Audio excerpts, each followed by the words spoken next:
One of the advantages that came from the atomic energy studies and the Manhattan Project was one of the more controversial things that happened with atomic energy in the late 40s, and that was, do we use nuclear fission to power our homes?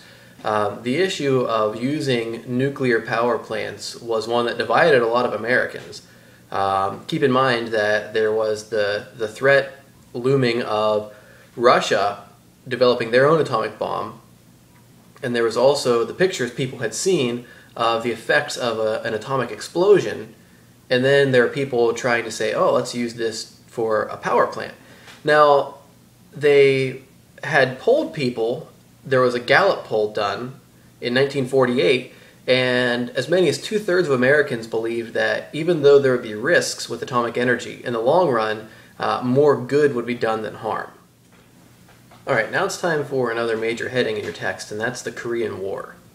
So I'll give you a second to write down the Korean War. So after World War II, Russia had control. They'd installed a government in the northern portion of Korea, and there had been a dividing line set up along the 38th parallel of latitude, and below that, America had installed a democratic government. So we have two rival governments on the same peninsula. Now, the 38th parallel, the dividing line, was essentially a do not cross line. So the northern government stayed on its end. It stayed above the 38th parallel, and the southern government, the democratic government, stayed below the 38th parallel on its end. This almost sounds like feuding siblings, where you draw a line across the room and neither one can go across the line. But it gets a lot more realistic and a lot more intense. It's more high stakes than that. On June 25th, 1950, so you should know that date, June 25th, 1950, the North Korean troops swept down into South Korea and began an invasion. And literally within days, they had controlled and taken over much of South Korea, to the point that even Seoul, its capital, was captured.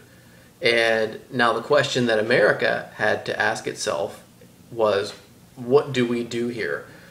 Because initially we had taken up the position that we didn't consider Korea to be within our defensive perimeter. So we were practicing containment, but we had said to the world essentially that Korea is just not on our radar in a militaristic way. So when North Korea drives down into South Korea, they figure the United States is staying out of it because South Korea wasn't within their defensive perimeter.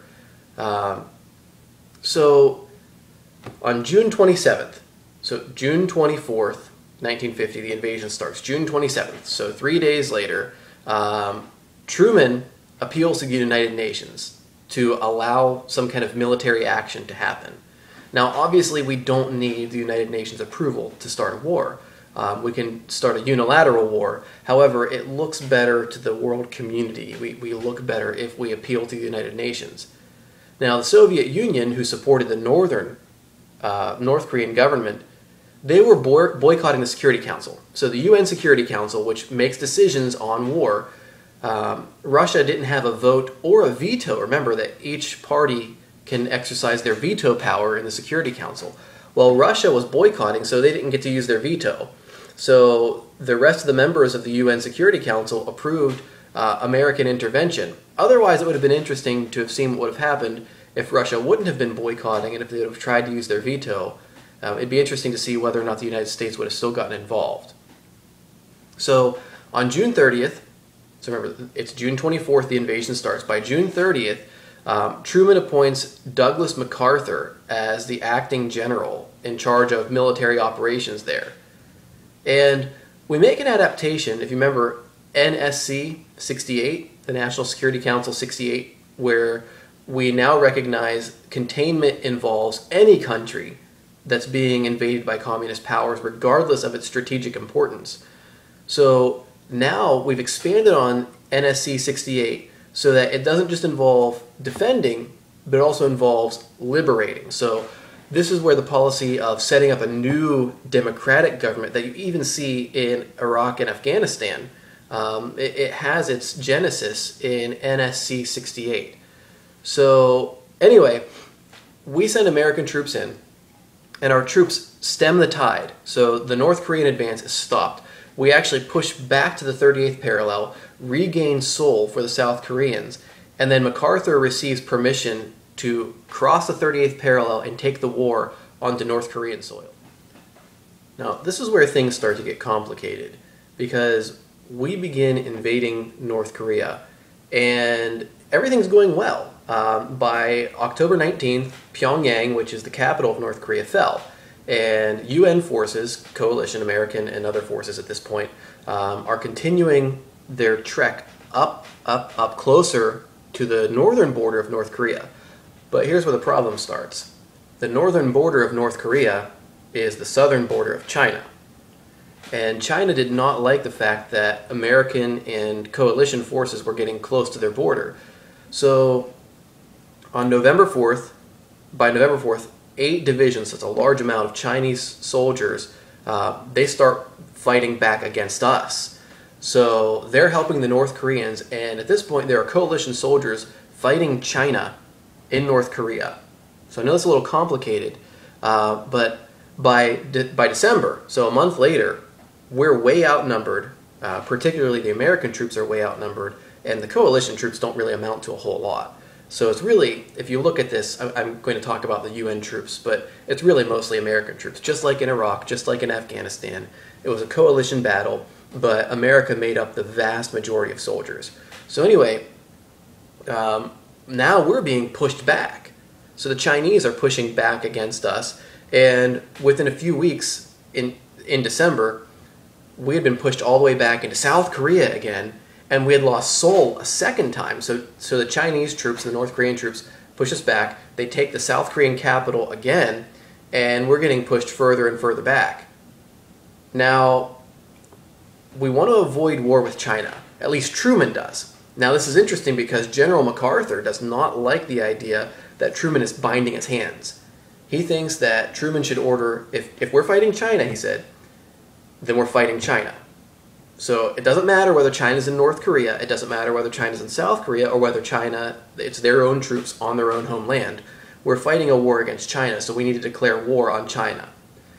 Truman did not like that idea because China had a very high population, and even though, keep in mind that they had just been beaten by Japan, they'd been invaded by Japan, they've been fighting with the communists, the nationalists and the communists have been fighting each other, so they were further weakened, and then they fought Japan and lost, and now we're afraid to fight them, at least Truman is, because he's afraid it's going to be a long drawn-out war, and we just got done fighting World War II.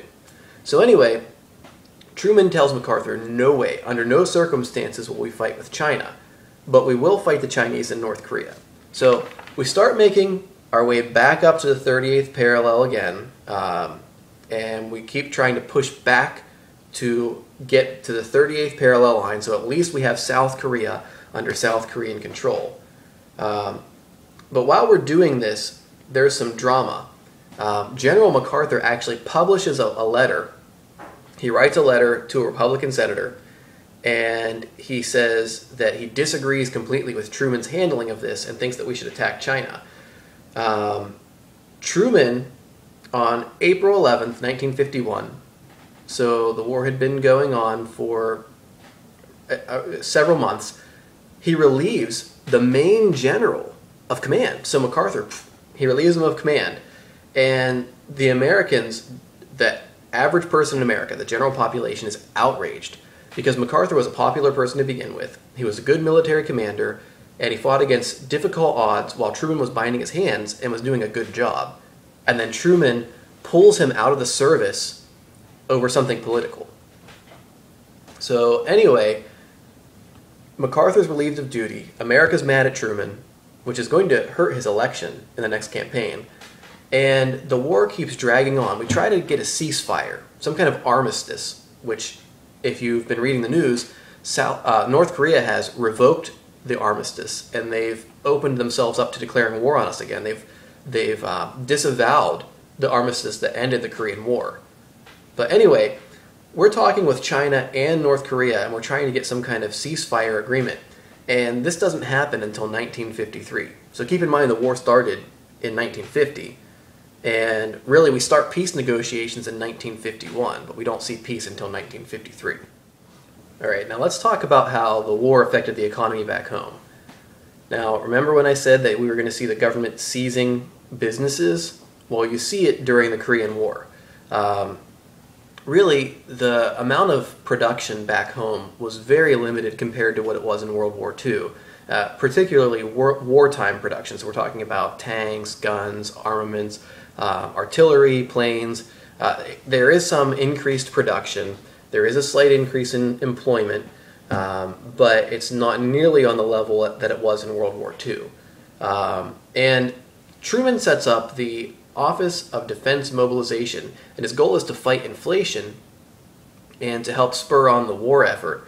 But this regulation, this attempt at regulation, was an utter failure. It didn't really do anything, and so he tries more drastic regulations to fight inflation. And also, in 1951, this is where the government seizes property. Railroad workers just walked off the job. And Truman felt that the railroad was vital to the defense effort, so he seized it. And it helped keep the trains running, but they still had the labor disagreement with the union versus the company. So while that was being resolved, the government had complete control of the railroad. And also there was a big steel strike. It was a nationwide steel strike. So the United Steel Union, basically all the steel workers just went on strike in 1952, and Truman seized the steel mills. But here's where it gets interesting. The Supreme Court, this actually went to the Supreme Court, and they ruled 6-3 that he did not have the authority, regardless of this circumstance. It's wartime, keep in mind, and steel's vital to the war effort. They ruled that he did not have the authority to seize private property, even if it was during wartime. So he had to relent from that, step back, and give the property back to its rightful owner.